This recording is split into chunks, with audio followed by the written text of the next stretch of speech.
இந்த சிவராத்திரிக்கு பின்னணியில அரசியல் இருக்கு அப்படின்னு சொல்றாங்க. அந்த இடத்திற்கு பின்னணியிலயும் அரசியல் இருக்குன்னு சொல்றாங்க. எந்த மாதிரியான அரசியல் இருக்கு சார்? எல்லாருக்குமே தெரிஞ்ச ஒரு இந்து மதம் சார்ந்த ஒரு ஆன்மீக நிறுவனம்னு தெரியும். ஆனா அந்த நிறுவனம் என்பது முறைகேடாக பல்வேறு நடவடிக்கைகளில் ஈடுபடுறாங்க. இந்து மதத்தை முன்னிறுத்தி அரசியல் செய்யக்கூடிய பிஜேபி, ஆர்எஸ்எஸ் போன்றவர்களுக்கு புகலிடம் கொடுத்து அவங்களை வளர்த்து விடுவதற்கான ஏற்பாடு செய்யறது. இப்ப ஏடிஎம்கே பீரியட்ல இவங்க சப்போர்ட்டா தான் இருந்திருக்காங்க. இப்ப டிஎம்கே தான் முழுக்க முழுக்க எதிர்க்காங்க. நம்ம பேர்ல தான் வித்தியாசம் பாக்குறோமே தவிர இந்த மாதிரியான நிறுவனங்களை ஊக்குவித்து வளர்ப்பதுல ரெண்டு பேருமே ஒன்னா தான் இருக்கிறாங்க. ஈஷா மையத்துக்கு போவதற்கு ஒரு வனத்துறை சாலை தான் இருக்கு. அதன் வழியாக தான் அந்த மையத்துக்கு போக முடியும். அந்த சாலையை பொது சாலையா மாத்தி அறிவிப்பு வெளியிட்டது கலைஞர் கருணாநிதி. மனிதர்களே வாழாத அந்த பகுதியில யாருக்காக அது செய்யறாருன்னா ஈஷாவுக்காக செய்யறாரு. இந்த மாதிரியான சாமியார்கள்லாம் எதற்கு பயன்படுறாங்கன்னா கருப்பு பணத்தை வெள்ளையாக மாற்றக்கூடிய இடத்துல இவங்களா இருக்கிறதாகத்தான் எல்லாருமே சொல்றாங்க. ஈஷாவுக்குள்ள ஈஷா சம்ஸ்கிருதின்னு ஒரு பள்ளி வச்சிருக்காங்க, மாணவர்களுக்கான பள்ளி. அதுல சிறுவர் சிறுமியர்கள் இருக்காங்களா, இவங்கள அதிகாலை 3 மணிக்கு எழுப்பி அரை நிர்வாணமா நிக்க வைக்கிறாங்க. நிர்வாணமா நிக்க வைக்கிறதுனால அவங்களுக்கு என்ன பலன்? அதெல்லாம் என்னென்னமோ செய்யறாங்க. அவங்க அரை நிர்வாணமா நிக்க வைக்கிறது மிக மிக கொடுமையான குற்றம். அதுவும் சிறுவர் சிறுமியர்களால் இப்படி செய்யக்கூடாது அப்படின்னு சொல்லி வழக்கு போடுதுன்னு சொன்னார். ஆனா எஃப்ஐஆர் இப்போ வரைக்கும் போடல. ஏன்னா அமித்ஷாவே இங்க வராரு. இவர் உள்ளூர் கிரிமினல் தான், அவர் உலக கிரிமினல். நீங்க ஆரியத்தை எதிர்க்கிறோன்ற பேர்ல திராவிடத்தின் அறிவடியா அவங்க கிட்டே தானே இருக்கிறீங்க. அதே சாமியார் காலில் தான் விழுந்துட்டு கிடக்குறீங்க. வடநாட்டுல ஒரு மத அரசியலை செய்து ஒரு ஆரியத்துவ வெறியை, இந்துத்துவ வெறியை கிளப்பி அங்க கலவரங்கள் செய்து ஆட்சியை பிடிக்க முடியுது. தமிழ்நாட்டுல அது முடியல. தமிழ்நாட்டில் ஏதாவது ஒரு வகையில மத ரீதியாக மக்கள் கிட்ட ஒரு பெரிய ஆற்றலை கொண்டு வந்து நிப்பாட்டணும், ஒரு சக்தியை கொண்டு வந்து நிப்பாட்டணும்னு சொல்லிட்டு தான் இந்த யோகி ஆதித்யநாத் மாரி இவர் கொண்டு வரலாமான்னு பாக்குறாங்க. முதல்ல ரஜினிகாந்த் வழியா வரலாமான்னு பார்த்தாங்க. அதுக்கு வாய்ப்பு இல்லைன்னு அவரே ஓடி போயிட்டாரு. இவர் வழியாக என்ன பண்ணுவாங்கன்னா இவர் ஒரு பொதுவான சாமியார் போல காட்டி இவர் ஏதோ அரசியலுக்கு வர்றது போல அதுக்கப்புறம் பிஜேபி வழியா இவர் கொண்டு வரதுக்கு முயற்சி பண்ணுவாங்க.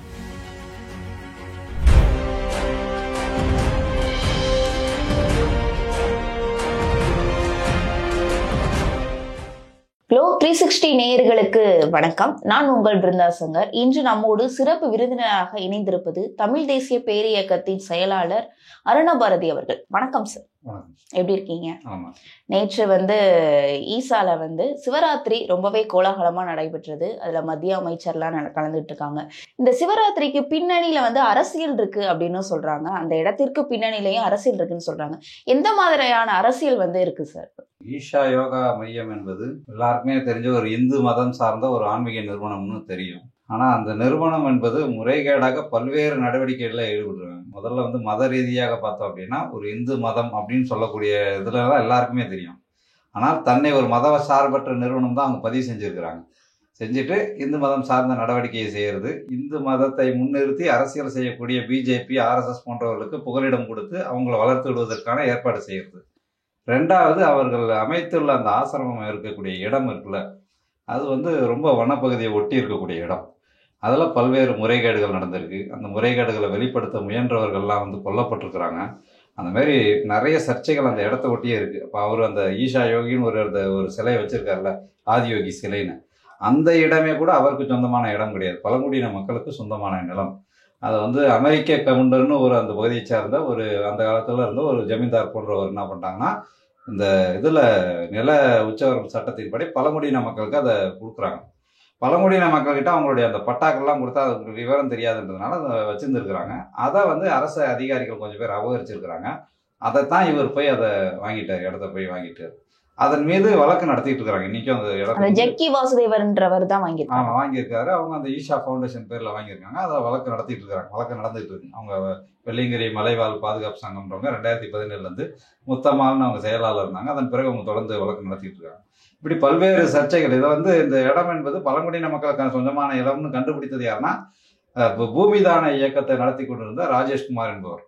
அவர் இது நம்ம மக்களுக்கு சேர வேண்டிய இடம், இந்த இடத்த எப்படி அந்த ஆசிரமத்துக்கு நம்ம கொடுக்கலாம், போயிருக்கு, முறைகேடா போயிருக்குன்னு கண்டுபிடிச்சார். கண்டுபிடித்த பிறகு என்னன்னா அவருக்கு நிறைய அச்சுறுத்தல்லாம் வருது.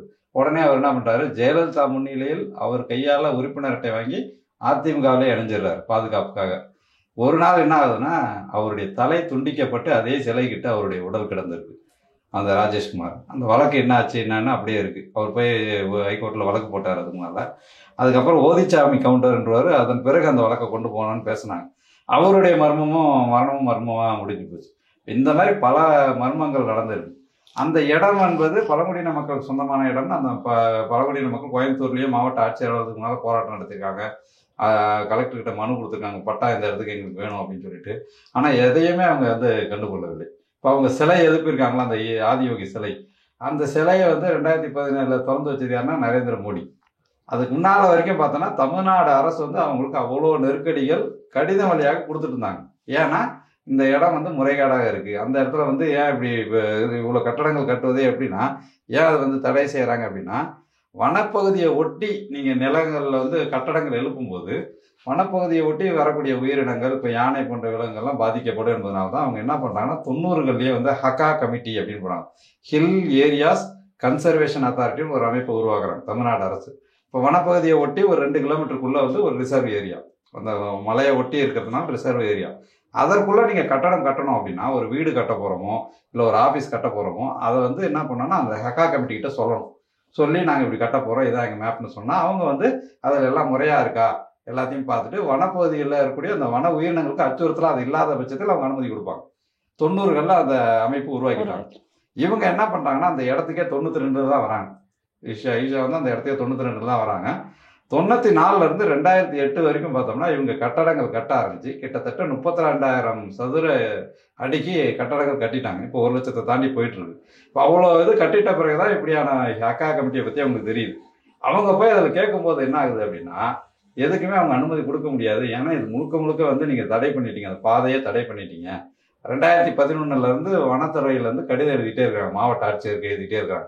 இவங்க வந்து யானை பாதையை மறித்து ஈஷா நிறுவனம் இது கட்டடம் எழுப்புறாங்க, இதை நீங்கள் உடனே தடை செய்யணும்னு சொல்கிறாங்க. 2012 என்ன ஆகுது அப்படின்னா லாக் அண்ட் சீல் நோட்டீஸ்னு கொடுக்குறாங்க. லாக் அண்ட் சீல்னா என்னன்னா, அந்த ஈஷா மையத்தை மூடி சீல் பண்ணி அங்கே இருக்கக்கூடிய கட்டடங்கள்லாம் இடிக்கணும் என்பதற்கான நோட்டீஸ் கொடுக்குறாங்க. இதெல்லாம் நடந்திருக்கு. இப்படியெல்லாம் முறைகேடாக அவங்க அரசு விதிமுறைகளை மீறினதுனால தான் நம்ம அதை வந்து ஏன் இப்படி பண்ணுறாங்க அப்படிங்கிறோம். இப்போ என்ன ஆதாரம் அப்படின்னா, இந்த ஆதாரங்களை ஒரு புத்தகமாகவே நம்ம போட்டோம். ஈஷாவின் மறுபக்கம்னு போட்டதுக்கு முழுக்க வந்து அரசு நிறுவனங்கள் எவ்வளவு எச்சரிக்கையை உங்களுக்கு கொடுத்துருக்குறாங்க, எவ்வளவு சதுர அடிகளை இவங்க மீறி இருக்கிறாங்க, எவ்வளவு கடிதங்களை மீறி இவங்க அரசாணைகளை மீறி இதை செய்யறாங்கிறதுல ஒரு புத்தகமாவே போட்டோம். அரசுக்கும் இது தெரியும், நீதிமன்றத்துல. ஆனா இப்ப ஏடிஎம்கே பீரியட்ல வந்து இவங்க வந்து சப்போர்ட்டா தான் இருந்திருக்காங்க. இப்ப டிஎம்கே தான் முழுக்க எதிர்க்காங்க. நம்ம பேர்ல தான் வித்தியாசம் பாக்குறோமே தவிர இந்த மாதிரியான நிறுவனங்களை ஊக்குவித்து வளர்ப்பதுல 2 பேருமே ஒன்னாதான் இருக்கிறாங்க. திமுகவும் சரி. இப்போ ஈஷாவுக்கு என்னன்னா, இப்ப இன்னைக்கு அவங்க ஈஷா மையத்துக்கு போவதற்கு ஒரு வனத்துறை சாலை தான் இருக்கு, அதன் வழியாக தான் அந்த மையத்துக்கு போக முடியும். அந்த சாலையை பொது சாலையா மாத்தி அறிவிப்பு வெளியிட்டது கலைஞர் கருணாநிதி. மனிதர்களே வாழாத அந்த பகுதியில யாருக்காக அதை செய்யறாருன்னா ஈஷாவுக்காக செய்யறாரு. 2007-8 அந்த ஆட்சியோட நெருக்கமா ஜக்கிவாசை இருந்துட்டு மரம் நடுறது அதெல்லாம் பண்ணிட்டு இருந்தார். அப்ப கலைஞர் கருணாநிதி தான் அப்படி பண்ணார். செஞ்சு முடிச்சதுக்கு அப்புறமா அந்த நேரத்தில் திருமாவளவன்லாம் போய் அந்த யோகா இதில் பங்கேற்று விட்டு நான் வந்து அவரை வாழும் பெரியாராக பார்க்கிறேன் என்று திருமாவளவன் தான் சொன்னார் ஜக்கிவாசையை பார்த்து. இப்போ அந்த மாதிரியெல்லாம் அவங்க ஆதரவோடு இருந்தாங்க. அதில் வந்து அதெல்லாம் நடந்துச்சு. இப்போ இந்த ராமஜெயம்னு இருக்காருல, திருச்சியில் KN நேருடைய சகோதரர், அவர் வந்து நில அபகரிப்பு கேஸில் வந்து கைது பண்ணி காவல்துறை தமிழ்நாடு முழுக்க தேடும்போது அவரை கைது செய்த இடம் எங்கன்னா ஈஷா மைய வளாகத்துக்குள்ள அவர் ஒளிஞ்சிட்டு இருந்தார். அந்த அளவுக்கு திமுக தலைமைக்கு நெருக்கமானவர் தான் ஜக்கி வாசுதேவ். அதன் அதிமுக காலத்துல என்னன்னா அவங்களோட இருப்பாங்க. ஒரு ஆட்சி ஆளுங்கட்சியா இருக்கு அப்படின்னா இப்ப ஏன்னா இந்த மாதிரியான சாமியார்கள்லாம் எதற்கு பயன்படுறாங்கன்னா, கருப்பு பணத்தை வெள்ளையாக மாற்றக்கூடிய இடத்துல இவங்கெல்லாம் இருக்கிறதாகத்தான் எல்லாருமே சொல்றாங்க. ஏன்னா இவங்க வந்து நேரடியா ரெடி கேஷ் கையில வச்சிருப்பாங்க. நாம சொத்துக்களை வித்துலாம் டிரான்சாக்ஷன் பண்ண முடியும். இவர்கிட்ட 100 கோடி கேட்டா கொடுத்துருவாரு, கமிஷன் அவனுக்கு கொஞ்சம் கோடி கொடுத்தா போதும், இப்போ எலெக்ஷன் செலவுக்குலாம் இவர் வச்சுக்கலான்ற அளவுக்கு தான் எல்லா கட்சிகளுமே இவரை பயன்படுத்துறாங்க. இப்போ இவர் என்னன்னா எல்லாருக்கிட்டையும் ஃபேவர் எதிர்பார்க்கறதுக்காக தன்னுடைய இதில் வந்து ரொம்ப எல்லா வகை அத்துமீறல்களையும், சுற்றுச்சூழல் மட்டும் இல்லை எல்லா வகை அத்துமீறல்களையும் செஞ்சுட்டு இருக்காரு. இப்போ போன வாரம் என்ன நடந்திருக்கு அப்படின்னா, வடநாட்டில இருந்து ஒரு பத்திரிகையாளர், டெல்லியை சார்ந்த ஒரு பத்திரிகையாளர் ஷியாம்னு சொல்லிட்டு, அவர் வந்து அவர் யூடியூபராகவும் இருக்காரு. அவர் வந்து ஒரு விஷயத்தை வெளிக்கொண்டு வந்திருக்காரு. என்ன வெளிக்கொண்டு வந்திருக்காருன்னா ஒரு இமெயில், ஒரே ஒரு இமெயில். என்ன இமெயில் அப்படின்னா, பாரதி வரதராஜ் இவங்க யார் அப்படின்னா ஜக்கியோட ரொம்ப க்ளோஸ் அசோசியேட். அந்த ஆசிரமத்தை அமைப்பதற்கான 97 நடவடிக்கைகள்ல இருந்து அவங்க கூட இருக்கிறாங்க, அவங்க கூடயே இருக்கிறாங்க. அந்த பாரதி வரதராஜ் என்பது இன்னைக்கு வந்து அவங்க ஜக்கியை விட்டு பிரிஞ்சுட்டாங்க. 2017 தான் என்ன ஆகுது அப்படின்னா, இவங்க அதை பிரிஞ்சு வெளியே போவதுக்கு என்ன சம்பவம் காரணமா இருக்கு அப்படின்னா, இப்போ ஈஷாவுக்குள்ள ஈஷா சம்ஸ்கிருதின்னு ஒரு பள்ளி வச்சிருக்காங்க, மாணவர்களுக்கான பள்ளி. அதுல சிறுவர் சிறுமியர்கள் இருக்காங்கல்ல, இவங்கெல்லாம் அதிகாலை 3 மணிக்கு எழுப்பி அரை நிர்வாணமா நிக்க வைக்கிறாங்க. 80 நாளைக்கு வைக்கிறாங்க. இனிஷியேஷன் ப்ராசஸ்னு பேர். இதை வந்து செய்யும் போது பிரத்யுதான்னு சொல்லிட்டு ஒரு பிரத்யுத்தியான்னு சொல்லிட்டு ஒரு அம்மையார், அவங்க வந்து உள்ள இருக்கக்கூடிய ஒரு சாமியார், பெண் சாமியார், அவங்க என்ன சொல்றாங்கன்னா, இந்த பசங்களை, சின்ன பசங்களை நாம் இப்படி எழுப்பி நிப்பாட்டுறோம், அரை நிர்வாணமாக நிப்பாட்டுறோம். இப்போ அவங்க வளர்ந்துக்கிட்டு இருக்கிறாங்க. அதனால் அந்த ட்ரெஸ்ஸை கரெக்டுன்னு சொல்லும்போது அது வேறு மாதிரி ஒரு மாதிரி புரிஞ்சுக்கிறதுக்கு வாய்ப்பு இருக்குது. அவங்க அப்பா அம்மா கிட்ட போய் சொல்வதற்கு வாய்ப்பு இருக்குது. நெருக்கமான டீச்சர்ஸ் கிட்ட சொல்ல வாய்ப்பு இருக்குது. அதனால் இந்த 3 மணிக்கே அவங்களை எழுப்புவதனால 6 மணிக்கு நாங்கள் செய்யக்கூடிய அந்த யோகாசனா செய்யும்போது தூங்கி வெளியேறாங்க. சின்ன பசங்க பாவம் என்ன பண்ண முடியும்? அப்போ குறைந்தபட்சம் அவங்க 4:30 மணிக்கு எழுப்பலாமா? இந்த ட்ரெஸ்ஸை கலட்டுற நடைமுறையை நம்ம விட்டுடலாமா அப்படின்னு அவங்க கேட்குறாங்க. ஒரு மெயில் கேட்கறாங்க. நிர்வாணமா நிக்க வைக்கிறதுனால அவங்களுக்கு என்ன பலன்? அதெல்லாம் என்னென்னமோ செய்யறாங்க அவங்க. அந்த அதுக்குள்ள மர்மமான இதுல நிறைய செய்யறாங்க. அந்த மாதிரி செய்வதை வந்து செய்யலாமான்னு இவங்க கேட்கும்போது அதை வந்து ஜக்கி வந்து செஞ்சுதான் ஆகணுன்றாரு. அதை பார்த்துட்டு அந்த பாரதி வரதராஜன்றவங்க என்னன்னா, இது எனக்கு ரொம்ப அதிர்ச்சியா இருக்கு, இப்படி நடக்குதா அப்படின்னு சொல்லிட்டு அவங்க அதிர்ச்சியா இருக்குன்னு போட்டுருங்க. இந்த இமெயில் லீக் ஆயிருக்கு. இப்ப இந்த இமெயில் புகார் நான் கையில் வச்சிருக்கிறது வந்து சேலம் பியூஷ் மனுஷ் வந்து சேலம் இதுல அந்த பேரூர்ல போய் காவல் நிலையத்தில் கொடுத்துட்டாரு. அமித்ஷா வருவதற்கு 2 நாளைக்கு முன்னால இதை போய் கொடுத்துட்டு போஸ்கோ சட்டத்தின்படி இவர் மேல வழக்கு போடணும். ஏற்கனவே அங்க இருக்கக்கூடிய இதுல பல்வேறு பாலியல் முறைகேடுகள் நடந்து பிடி வாத்தியார் ஒருத்தர் கைது பண்ணாங்க. இந்த மாதிரியும் நடந்திருக்கு. இந்த மாதிரி அரை நிர்வாணமா நிக்க வைக்கிறது மிக மிக கொடுமையான குற்றம் இது. அதுவும் சிறுவர் சிறுமியர் மேல இப்படி செய்யக்கூடாது அப்படின்றத சொல்லி வழக்கு போடுங்கன்னு சொன்னார். ஆனா எஃப்ஐஆர் இப்போ வரைக்கும் போடல. ஏன்னா அமித்ஷாவே இங்க வராரு. இவர் வந்து உள்ளூர் கிரிமினல்னா அவர் உலக கிரிமினல். 2 கிரிமினலும் சேர்ந்து நிகழ்ச்சி நடத்துறாங்கன்னா உள்ளூர் போலீஸ் எப்படி போய் வழக்கு போடுவாங்க? துணிந்து வழக்கு போடக்கூடிய அளவிற்கு முதுகெலும்பு இந்த திமுக ஆட்சியாளருக்கும் கிடையாது இல்லை. ஏன்னா அவனுக்கு எல்லா வகையிலும் எல்லா ரூட்டையும் அமைச்சு கொடுக்கறதே திமுக தான். இன்னைக்கு அந்த ஃப்ராடு தனம் பண்றான், பிஜேபி ஆட்களுக்கு எல்லாம் பண்றான்னா அவர் மேல ஏன் நடவடிக்கை எடுக்கக்கூடாது? எவ்வளோ பெரும் முறைகேடுக்காக பண்றான்னு சொல்லிட்டு பல புகார் கொடுத்தாச்சு.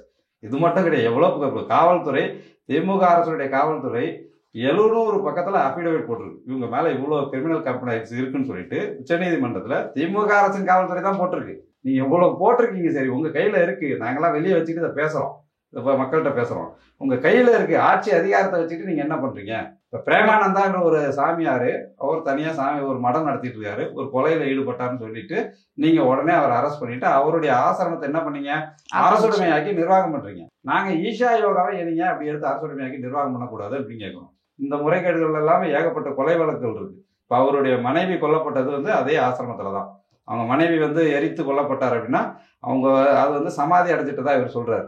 அவங்க வந்து முக்தி அடைஞ்சிட்டாங்கன்றாரு. நீ அந்த ஆசிரமத்திலேயே முக்தி அடையணும்னு ஆயிரக்கணக்கான சீடரும் காலில் தவம் கிடக்குறான். அவனுக்கெல்லாம் முக்தி அடையலை. இந்த அம்மா வந்து வாரம் பெங்களூர்ல இருந்து இங்க வந்து இவரை பார்த்துட்டு போறாங்க. அவங்க மனைவி அவங்க எப்படி திடீர்னு முக்தி அடைவாங்க?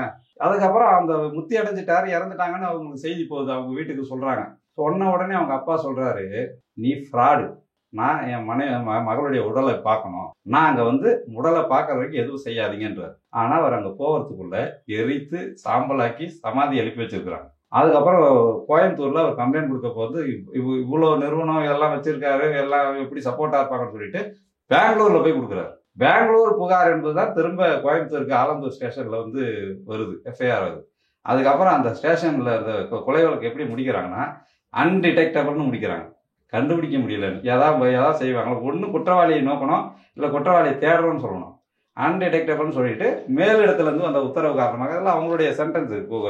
இந்த இவங்க போலீஸ், தமிழ்நாடு அரசுடைய போலீஸ் எஃப்ஐஆர்ல அவங்க சொல்றான் பாருங்க, தமிழ்நாடு அரசுடைய போலீஸ் எஃப்ஐஆர் அவங்க சொல்றாங்க, இந்த circumstances I got instruction from my superior and obtained assistant director prosecution opinion. The case was treated as undetected. இப்படி போட்டு குடிக்கிறாங்க ஒரு கொலை கேஸ். அப்ப இந்த மாதிரி இவ்வளவு கம்ப்ளைண்ட்ஸ் இருக்குன்னும் போது நீங்க ஏன் இதை அரசுடைமையாக்க கூடாது என்பதான் எங்களுடைய கேள்வி. கண்டிப்பாக சார்.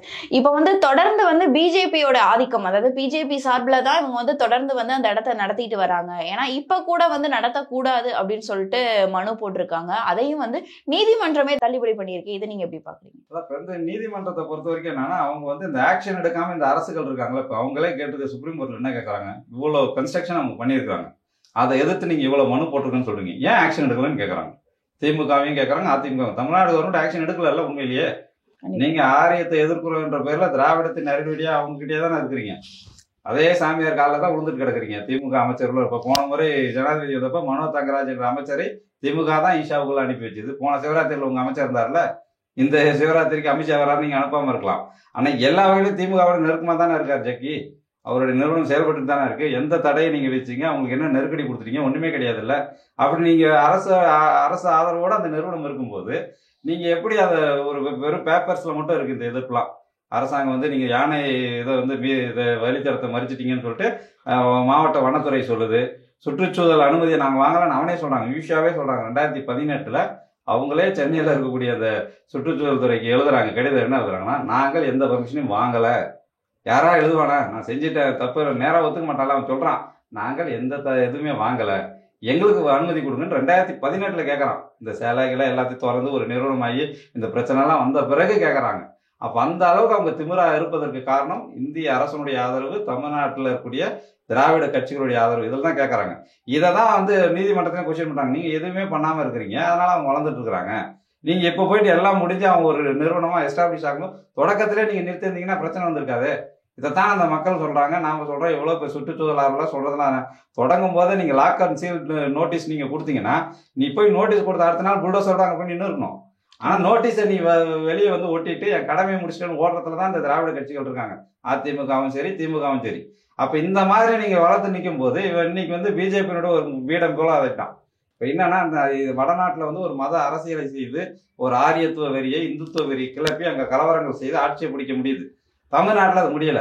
அப்ப தமிழ்நாட்டில் வந்து ஏதாவது ஒரு வகையில மத ரீதியாக மக்கள் கிட்ட ஒரு பெரிய ஆற்றலை கொண்டு வந்து நிப்பாட்டணும், ஒரு சக்தியை கொண்டு வந்து நிப்பாட்டணும்னு சொல்லிட்டு தான் இந்த யோகி ஆதித்யநாத் மாரி இவர் கொண்டு வரலாமான்னு பாக்குறாங்க. முதல்ல ரஜினிகாந்த் வழியா வரலாமான்னு பார்த்தாங்க, அதுக்கு வாய்ப்பு இல்லைன்னு அவரே ஓடி போயிட்டாரு. இந்த யோகி ஆதித்யநாத் போன்ற ஒரு வழியாக வரலாம் அப்படின்னு பாக்குறாங்க. இப்ப இவர் வழியாக எல்லாம் என்ன பண்ணுவாங்கன்னா, இவர் ஒரு பொதுவான சாமியார் போல காட்டி இவர் ஏதோ அரசியலுக்கு வர்றது போல வந்து அதுக்கப்புறம் பிஜேபி வழியா இவர் கொண்டு வரதுக்கு முயற்சி பண்ணுவாங்க. அப்ப அரசியல் தலையிட்டதுக்காக தான் இதை வளர்த்து பெருசாக்குறாங்க. அதை வந்து திராவிட கட்சிகள் புரிஞ்சுக்கணும்ல இப்படி பண்றாங்க அப்படின்ட்டு. ஆனா அவங்க என்ன பண்றாங்கன்னா, இவர்களோட ஒரு நடைமுறையில ஆதாயம் இருப்பதனால கூட்டு சேர்ந்துட்டே இருக்கிறாங்க அவங்க கூட. கண்டிப்பா சார். இன்னொரு முக்கியமான விஷயமா அங்க பார்க்கப்படுது அப்படின்னா, நீங்க இந்து மதம் சார்ந்த அந்த கோவில் இருக்குன்னு சொல்றீங்க, இருந்தாலும் கூட அங்க யோகா அப்படின்ற ஒரு விஷயத்த மையமாக வச்சு எல்லா மதம் சார்ந்தவர்களும் அங்க வந்து வருகை புரியுறாங்களே, இது எப்படி? இப்ப வந்து அவங்க வந்து யோகான்றதை கத்துக் கொடுக்கறதுலயே அவங்க எப்படி பண்றாங்க அப்படின்னா, ஒரு வாரம் யோகா இது செய்யறாங்க. பல பேர் அதை நோக்கி தான் போறாங்க. ஒரு வாரம் பண்றாங்க. அந்த இதுல என்ன செய்வோன்றத அதே ஈஷா மையத்துல யோகா சென்டர் நடத்தி அதுல வேலைகள் பார்த்த ஒருத்தர் செந்தில் என்பவர், இன்னைக்கு அவர் வந்து அதுல இருந்து வெளியேறிட்டார். அவரு பேட்டி கொடுத்துருக்காரு 2017. என்ன செய்வாங்கன்னா, ஒரு 40 பேர் இருப்பாங்க யோகால இருக்கிறவங்களாம் பிரச்சனைக்கு தான் வராங்க. ஒரு பிரச்சனையில ஒரு வீட்லயோ குடும்பத்திலயோ மன கஷ்டம்ன்றவங்க தான் யோகாவுக்கு வரான். அப்ப அவங்க கிட்ட அப்படியே என்னென்ன பிரச்சனைகள் இருக்குன்னு கேட்டுக்குவாங்க. அதுல யாரெல்லாம் சொத்துள்ளவர்கள், யாருக்கெல்லாம் வாரிசு கிடையாது, ஒரே வாரிசு, இதெல்லாத்தையும் நாங்க ஃபில்டர் பண்ணுவோம். அவர் சொல்றாரு, அதுக்குள்ள ஈஷாக்குள்ள என்ன நடக்குதுன்றத அவரே சொல்றாரு, வேலை பார்த்தவர் சொல்றாரு, ஃபில்டர் பண்ணுவோம். அதுல யாரெல்லாம் இங்க வந்தாங்கன்னா அவங்க சொத்து நமக்கு அப்படியே கிடைக்குமோ அவங்கள மட்டும் நாங்க முதல்ல வாலண்டியரா கூப்பிடுவோம். நடுத்தர மக்களால அங்க போக முடியாது அப்படின்னு நடுத்தர மக்கள் போலாம். நீங்க போய் உங்களுக்கு ஒன்றும் காசு இல்லை அப்படின்னா உங்களுக்கு ஒரு வார யோகாவோட அனுப்பிடுவோம், போட்டு விபதியை கொடுத்து அனுப்பிடுவோம். ஒரு வாரம் யோகா முடிஞ்சிருச்சா, ஓகே போயிடு, அவ்வளவுதான். இல்லைன்னா ஏதாவது ஒரு வாலண்டியரா வச்சு உடல் உழைப்பு உங்ககிட்ட வாங்குவாங்க. சொத்துள்ள ஆளா நீங்க போயிட்டீங்க அப்படின்னா உங்களுடைய சொத்துக்கள் முழுசா இங்க வர வரைக்கும் உங்களை விட மாட்டாங்க. அந்த மாதிரி பல பேர் பாதிக்கப்பட்டிருக்காங்க, குடும்பங்கள் இழந்திருக்காங்க. இந்த பேராசிரியர் காமராஜன் இருக்காருல்ல, 2 பொண்ணுங்களுமே வெளிநாடு பெரிய அளவில் படித்தவங்க, டிகிரிலாம் படித்தவங்க, வெளிநாட்டுலலாம் வேலை பார்த்தவங்க. இன்னைக்கு 2 பொண்ணுங்களுமே பார்த்தோம்னா உள்ள சாமியாரா இருக்கிறாங்க. இப்போ சொத்துக்கள்லாம் கூடு, எங்க சாமியார் எழுதி வைக்க போறேன்னு கேட்கறாங்க. இப்போ அந்த அளவுக்கு என்ன பண்றாங்கன்னா பிரெயின் வாஷிங் பண்றாங்க. இப்போ இந்த மாதிரி சொத்துக்களை சேர்க்க வேண்டிய அவசியம் என்ன உங்களுக்கு? ஒரு ஆன்மீகத்தில் என்ன இதெல்லாம் இந்த மாதிரி தானே அவங்க பண்றாங்க. இப்போ அதுவும் இல்லாமல் அவங்க வந்து நடைமுறையில் பார்த்தோம்னா அந்த பள்ளிகளில் வந்து ஈஷா சம்ஸ்கிருதின்னு ஒரு பள்ளி வச்சுருக்காங்க. அதில் வந்து என்னென்னா இவங்களுக்கு ஏற்ற மாதிரி ஒரு புதிய வகை மனிதர்களை உருவாக்குறாங்க. சின்ன குழந்தையிலேருந்து இப்போ ப்ராக்டிஸ் பண்ண இப்போ தான் சொல்கிறேன், 3 மணிக்கு எழுந்திருக்கணுன்றாங்க. சின்ன குழந்தைகளை 3 மணியிலேருந்து எழுப்பி நம்முடைய பாடத்திட்டம் என்பது அங்கே செல்லுபடியாக இந்த மாநில பாடத்திட்டம், சிபிஎஸ்சி அது இதெல்லாம் இல்லை, டோட்டலாக சம்மந்தம் இல்லாத ஏதோ ஒரு பாடத்திட்டம் வச்சுக்கிட்டு அவங்களுக்கு நான் இந்த கலையை வளர்க்குறேன் அந்த கலையை வளர்க்குறேன் அப்படின்னு சொல்லிட்டு ஏதோ செஞ்சுட்டு கிட்டத்தட்ட பார்த்தோம்னா அவர்களுக்கான ஒரு அடிமையில அவங்க உற்பத்தி பண்ணுறாங்க. அதில் வந்து கடுமையான பிரச்சனைகள் வந்து அவங்க வேலை வாங்குறதெல்லாம் பிடிக்காம ஓடி போனவங்க நிறைய பேர் இருக்காங்க. 5 லட்சம் 10 லட்சம்னு சொல்லி பசங்களை கொண்டு போய் அங்கே கொடுத்து சேர்த்துட்டு அவங்க டார்ச்சர் தாங்காமல் ஓடி வந்தவங்களாம் நிறைய பேர் இருக்கிறாங்க. அவங்களாம் புகார் கொடுத்துருக்காங்க. மதுரையை சேர்ந்த மகேந்திரன் என்ற காவலர் தன்னுடைய 2 பசங்களையும் அங்கேருந்து மீட்டு கொண்டு வந்திருக்காரு, ஒரு காவலர். இப்போ அந்த மாதிரி பல பேர் வெளியே கொண்டு வந்திருக்கிறாங்க. அதுக்குள்ள இருந்து என்ன பண்றாங்கன்னா, அந்த பள்ளி இருக்குல்ல, தமிழ்நாட்டிலேயே உங்களுக்கு எல்லாருக்குமே தெரியும், இந்த கும்பகோணம் தீ விபத்துக்கு பிறகு ஒரு பள்ளியை நம்ம திறக்கிறோம் அப்படின்னா, தீ அணைப்பு துறையினுடைய சான்றிதழ் இல்லாமல், தடையில்லா சான்றிதழ் இல்லாமல் திறக்க முடியாது. ஆனால் இந்த நிமிடம் வரை அந்த சம்ஸ்கிருதி பள்ளிக்கு உள்ள வந்து தீயணைப்பு துறை சான்று கிடையாது. ஒருவேளை ஒரு தீ விபத்தோ ஏதோ நடக்குது அப்படின்னா அந்த பிள்ளைகளுக்கு என்ன ஆகும்னு தெரியாது. இப்போ அந்த மாதிரி ஒரு ஆபத்தான பள்ளியை தான் அவர் உள்ள நடத்திட்டு இருக்காரு.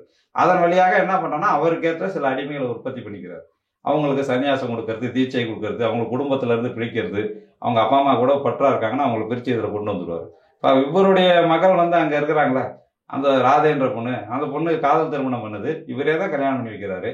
அப்போ அந்த காதல் உரிமை என்பது, திருமண உரிமை என்பது மற்றவங்களுக்கு கிடையாதா? இப்போ மற்றவங்க பிள்ளைகளை வந்து மொட்டை அடித்து பார்த்துட்டு ரசிக்கக்கூடிய இவர் தன்னுடைய பிள்ளையை மட்டும் எப்படி வளர்க்குறாரு? அப்போ இந்த மாதிரியான ஒரு இரட்டை வேடம் போடக்கூடிய நபராக இருப்பதனால தான் நம்ம அது குற்றச்சாட்டுகள் வைக்கிறோம். இப்படிலாம் வைக்கக்கூடாது, இப்படிலாம் செய்யக்கூடாது அப்படின்ட்டு. இன்னொரு விஷயம் சார், அங்க வந்து ஒரு மர்மமான இடுகாடு இருப்பதாகவும், அங்க மர்மமான முறையில வந்து முறைகேடுகள் நடப்பதாகவும், பெண்கள் எல்லாருமே மர்மமான முறையில அங்க சாகுறதாகவும் சொல்றாங்களே, இது உண்மைதானா? அது சில நிறைய சம்பவங்கள் அப்படி நடந்திருக்கு. அதெல்லாம் வந்து நிறைய புகார்கள் வந்திருக்கு.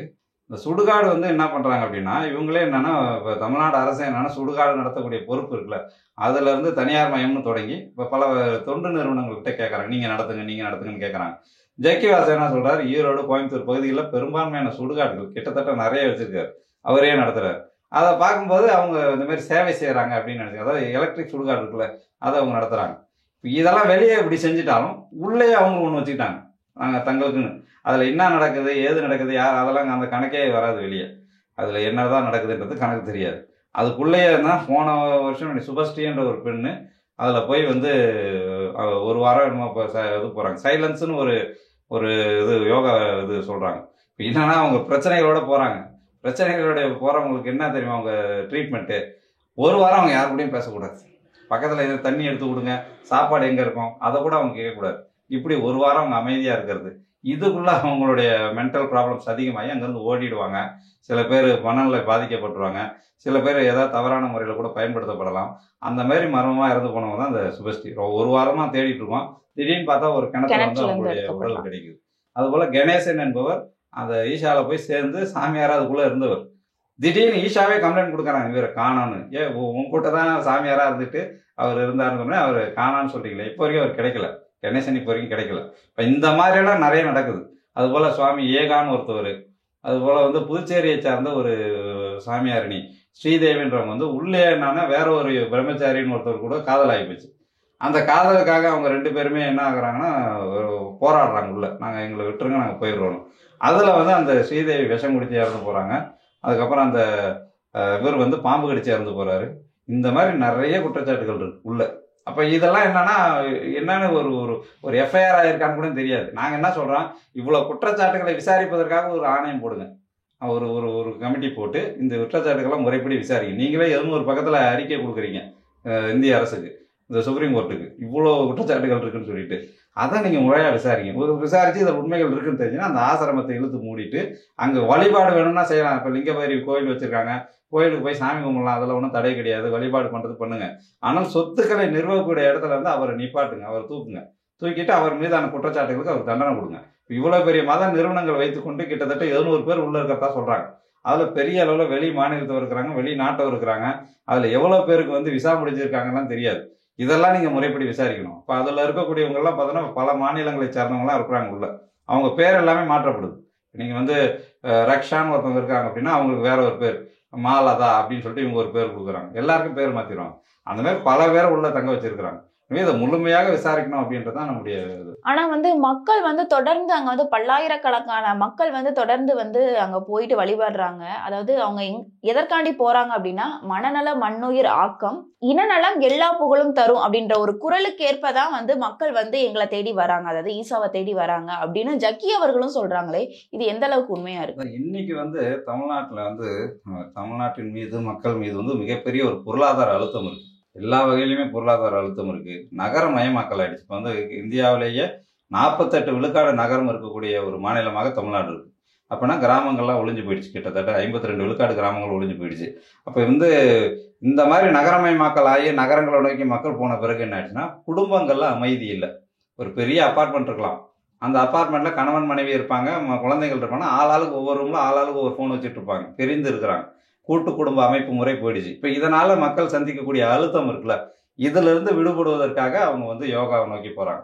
இப்போ யோகானா யோகாவை மட்டும் நீங்க கத்துக்கிட்டு வந்துட்டீங்கன்னா பிரச்சனை கிடையாது. ஆனா யோகாவோட சேர்ந்து அவன் என்ன வகைன்னா ஆரியத்துவ ஆன்மீகத்தை மக்கள் மனசுல விதைக்கிறாங்க.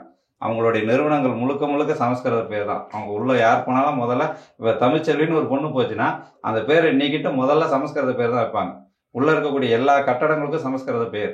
அவங்க செய்யக்கூடிய ஆன்மீக வழிபாடு இருக்குல்ல, முழுக்க முழுக்க இந்து மத ஆன்மீகத்துக்கு எதிரானது அவங்க செய்யறது எல்லாமே. இப்போ ஆகமம்லாம் இருக்கு, அப்படி தமிழர்களுடைய ஆகமம்லாம் இருக்குன்னா ஆகமத்துக்கே எதிரான வழிபாடு தான் அவங்க செய்யறாங்க. இப்போ வந்து ஆகமத்துல என்ன சொல்றாங்கன்னா, ஒரு சிலை வடிப்பதாக இருந்தால் தலை முதல் பாதம் வரைக்கும் இருக்கணும். உத்தரகோமி ஆகமம் அதான் சொல்லுது. 108 திருமேனிகளை அதில் சொல்றாங்க. எப்படி இருக்கணும், எப்படி எல்லாம் பொசிஷன் இருக்கணும், கை எந்த முறையில இருக்கணும், இதெல்லாம் ஆகமத்துல இருக்கு. அதன்படி தான் சிலையே வடிப்பாங்க. ஆனா இவர் வச்சிருக்காருல ஆதியோகி சிலை, சிவன் சிலைன்னு சொல்றாரு, நாமம் போட்டிருக்காரு. பாத்தீங்களா இல்லையா? சிவன் சிலைக்கு எப்படியா நாமம் இருக்குன்னு கேட்கணும்ல. ஆமா, மக்களுக்கு அந்த மயக்கம், ஏதோ ஒண்ணு நடக்குது, என்ன சொல்றான் ஏது சொல்றான் அப்படின்றது தெரியல. இவங்களா வந்து சில விஷயங்களை கற்பனை பண்ணிக்கிட்டு இவங்க கிட்ட போனா மன அமைதி கிடைக்குன்னு இவங்களா நம்புறாங்க.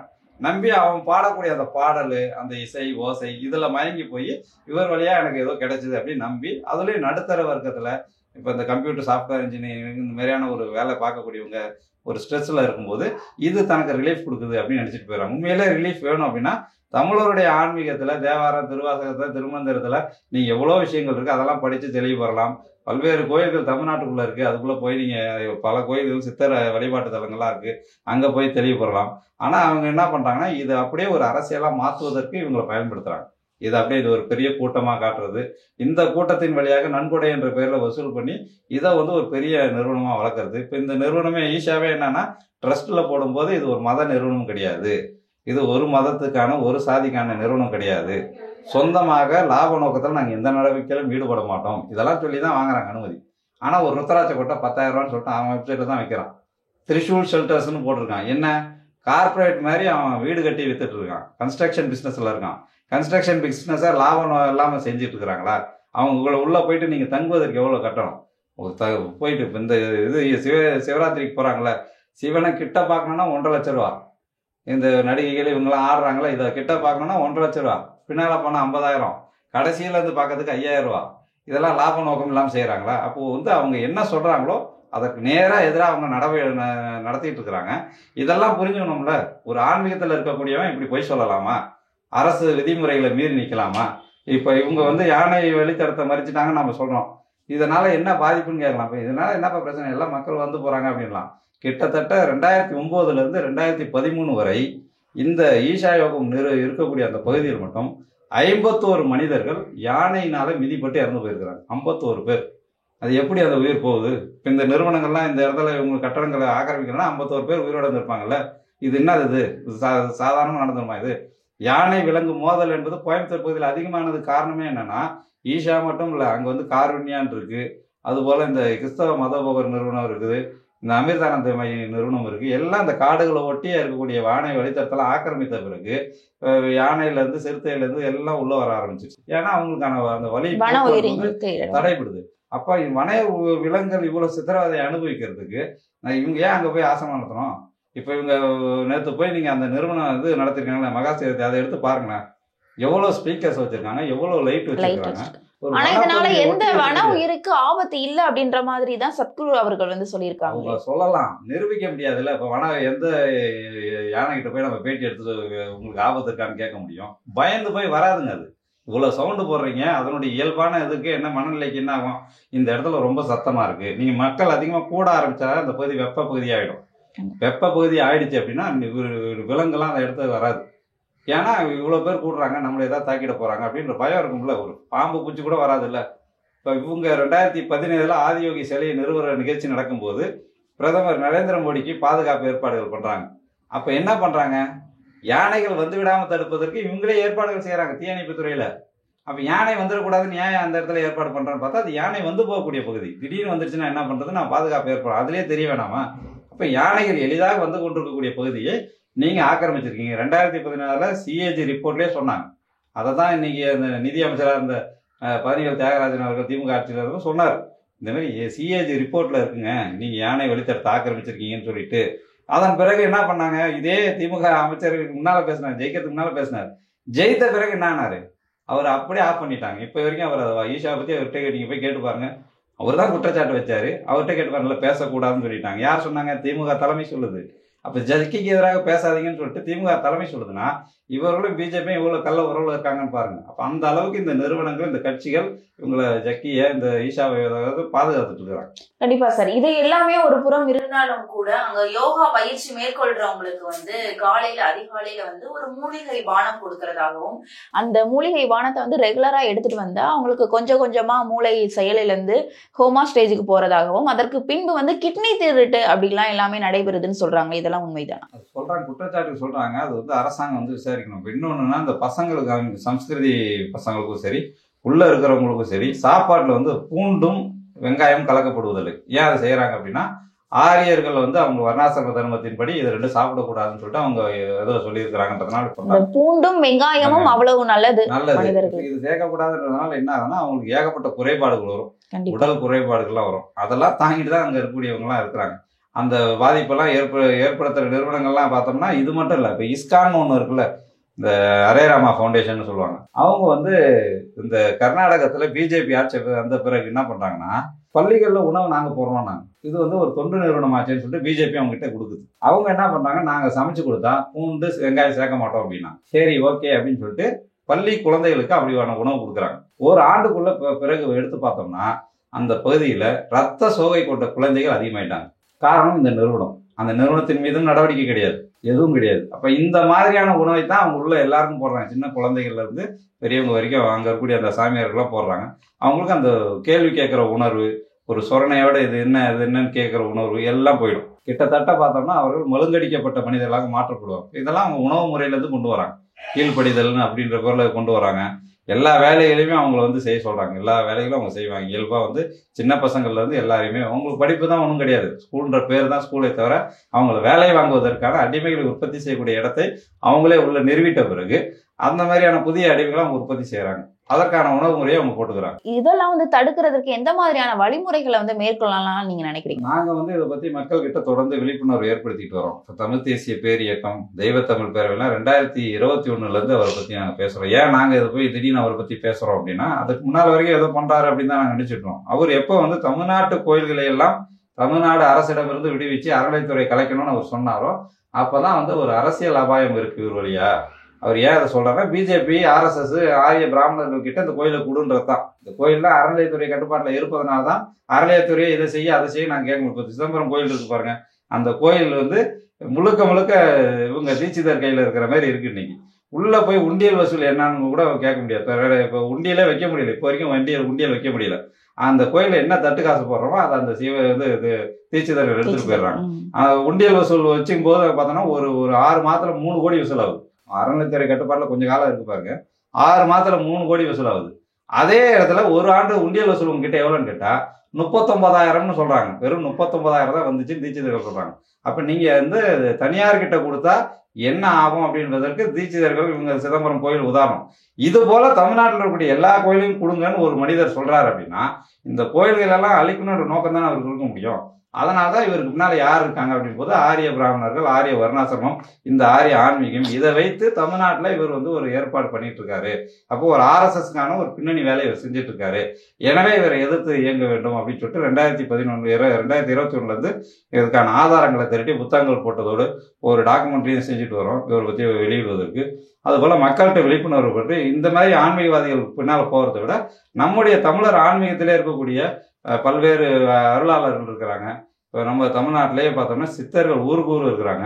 அவங்களுடைய வழிமுறைகள், நம்ம தமிழர் ஆன்மீக முறைகள், இப்போ யோகான்னு அவங்க சொல்றது என்ன, தமிழருடைய ஓகம் தான், தமிழருடைய ஓக கலையை தான் உலகத்துக்கு வடநாட்டில் யோகான்னு பேர் எடுத்து அது உலகமே வியந்து பார்க்குது. எல்லாத்துக்குமே தமிழ்நாடு, தமிழ் இனம் தான் அத்திவாரமாக இருக்குது. இப்போ நீங்கள் அதுல இருந்து இருக்கக்கூடிய தமிழர்கள் இவங்க கிட்ட போய் அந்த வடநாட்டு ஆன்மீகத்தை ஏற்காதீங்க அப்படின்னு நாங்கள் தொடர்ந்து பரப்புரை செய்கிறோம். மக்கள் விழிப்புணர்வு பெற்று இங்கெல்லாம் போகாமல் சிவராத்திரியா நீங்கள் வீட்டில் கொண்டாடுங்க, பக்கத்தில் இருக்கக்கூடிய சிவன் கோயிலில் போய் கொண்டாடுங்க. இப்போ இந்த மாதிரி காசை கொடுத்துட்டு இப்போ நடிகைகள் எல்லாம் வச்சு டிஸ்கோ ரெக்கார்டாஸ் நடத்திட்டு இருக்கிறாங்க. இந்த மாதிரிலாம் போய் சீரடையாதீங்கன்னு சொல்லிட்டு நம்ம விழிப்புணர்வு இருக்கோம். அப்படியான ஒரு விழிப்புணர்வு இருந்தால்தான் இது போன்ற போன்ற இந்த போலி சாமியார்கள்லாம் மக்கள் வந்து ஓரளவு வந்து கட்டுப்படுத்தி வைக்க முடியும். இல்லைன்னு சொன்னோம்னா எல்லாத்தையும் சூறையாடிட்டு தான் போவாங்க. கண்டிப்பா சார். யாருடைய ஆட்சி வந்தா இந்த மாதிரியான விஷயங்கள் மாறும் அப்படின்னு நீங்க நினைக்கிறீங்க? ஆட்சி முறை மாறுவதுன்றதை விட மக்கள் கிட்ட விழிப்புணர்வு என்பது ஒண்ணு. ரெண்டாவது வந்து சட்டப்படியான நிர்வாகம் நடக்கும். எல்லா இடத்துலயுமே வந்து மாவட்ட ஆட்சியருக்கு நிறைய அதிகாரங்கள் இருக்கு, வனத்துறைக்கு அதிகாரங்கள் இருக்கு. அந்த அதிகாரத்தை செயல்படுத்தக்கூடிய இடத்துல வந்து மேல இருக்கக்கூடிய ஆட்சி தலைமையில தான் இருக்கிறாங்க. இப்போ இவங்க வந்து பிஜேபி ஆர்எஸ்எஸ் கூடயும் திராவிட கட்சிகளோட நெருக்கமா இருக்கனால இந்த பிஜேபி ஆர்எஸ்எஸ் திராவிட கட்சிகள்லாம் இல்லாத ஒரு தமிழ்நாடு அரசாங்கம் அமைந்ததுன்னா இவங்களுக்கு ஒரு நெருக்குதல் அமையும். அது போல பார்த்தோம்னா இந்த தமிழ்நாடு அரசு வந்து இதுல ரொம்ப தலையிடுறாங்க அப்படின்னா வனத்தின் வழியாக இந்திய அரசு இவங்களுக்கு அனுமதி கொடுக்குறோம். இப்போ இவங்களை வந்து வனத்துறை கட்டுப்படுத்துதுன்னு உடனே வனத்துறை விதிகளையே இந்திய அரசு இவனுக்காக திருத்துது.